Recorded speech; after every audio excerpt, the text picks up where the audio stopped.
Hello and welcome back to my channel. In this video I would like to show you how you can draw such abstract intuitive watercolor landscape, and I hope you will like this tutorial. See you soon. In this tutorial, we will use a so-named wet watercolor technique or alla prima. The very first task is to wet draw paper. I'm used to do it with my brush because it allows me to control the amount of water coming onto the paper. But you can also use a water spray or a simple kitchen sponge. It is important to wet an entire paper because we use a 300-gram cotton paper and it is ideally suitable for this purpose.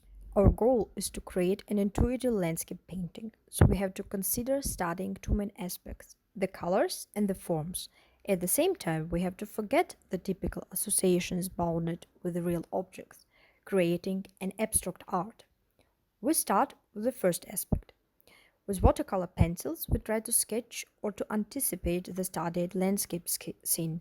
It is important to find with pencil some organization of the future work, of our future intuitive color strokes. And as you see, I use a brown pencil because it will be blended on the wet paper without adding an unwished graphic touch. And then I wet my paint set. I start with finding the green tones. On this stage, we work very impulsively and bravely use saturated colors because we need a color basis for a further work with details.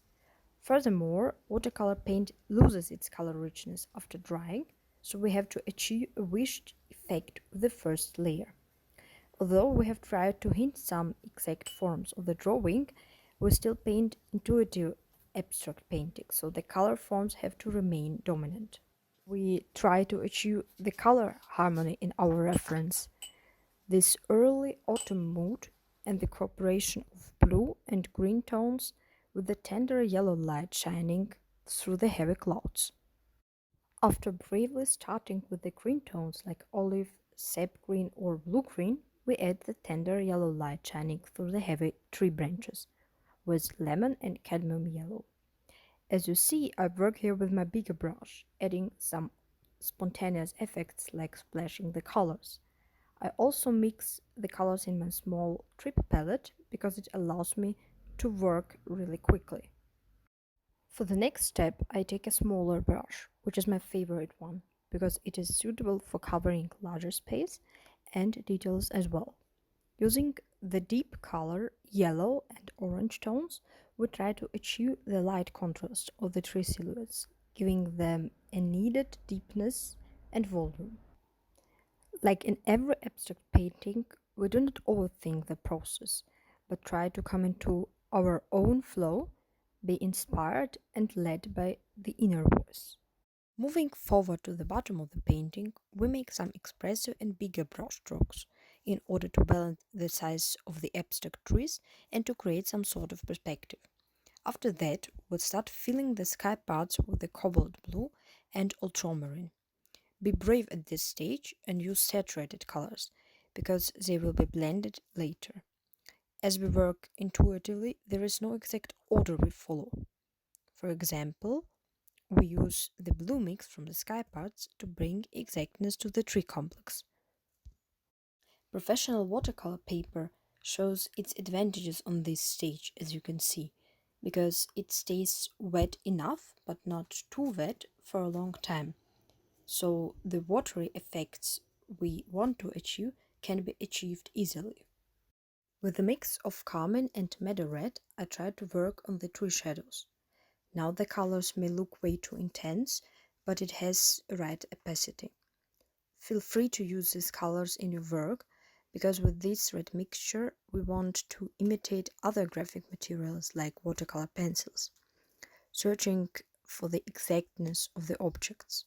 At the same time, we also add the darker green tones to the shadow parts using emerald green, and it serves like additional layers to our alla prima work. At the same time, we add a lot of water to the paper, though the intensity of colors can stay watery and gentle. We have to consider the fact that after drying, fixing some mistakes in watercolor is way more complicated, so I do it now. With a wet brush, I remove some color parts for the sake of light and airy effect of the whole scene. At this point, after 20 minutes of drawing, I have to wet my paper at some parts. After that, we can go forward with the red tones, adding shadows also to the sky parts. Then we imitate the ground color with burnt sienna. The principle is the same. We want to have different shadow colors, so we mix red and brown tones, balancing the exactness of lines and water finish. Moving to the final part of the work, we have to intend the deepness of the previous color layers and to add needed nuances with lines or strokes. As I'm intuitive working with a limited palette, I add here the same blue or green colors. It is important not to overwork your watercolor at this stage, so add less than more.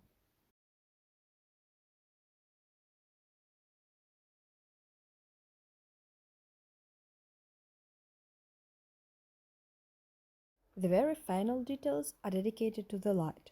I add lemon yellow into the parts of the work which has to shine. As you see, adding the watery yellow creates magical effects on the paper and helps creating an impression of the sunny atmosphere. And now it is ready. I hope you liked this tutorial and see you in the next video.